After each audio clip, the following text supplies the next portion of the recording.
And in a couple of cases, it's been women just stand there and say, "Show me your ID. Identify yourself. Identify yourself. Identify yourself. Identify yourself." Barbie, and the guys argue back. Barbie, here's the thing.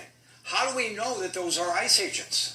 That's my point. They're not wearing badges. They're not wearing name tags. Their faces are covered. How do you know that they're ICE agents? Well, I don't think they are. Well, in actual fact, there have been cases where people have been busted impersonating ICE agents. Mm-hmm.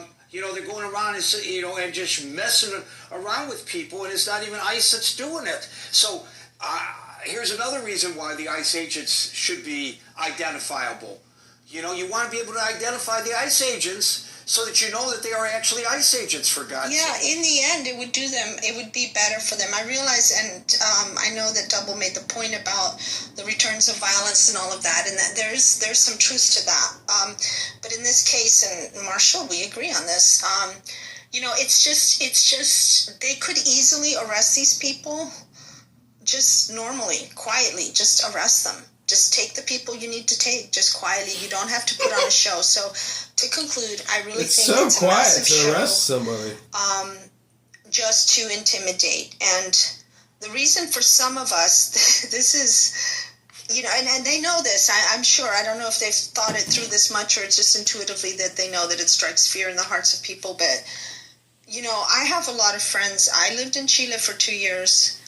And studied theater down there, and it was during Pinochet, and there was a thing called Operation Condor in South America, and that was where several of the South American countries, the very repressive dictatorships from Argentina, from Chile, Paraguay, Uruguay, eventually Brazil, and a couple of others, did use these tactics and did disappear people and never identified themselves.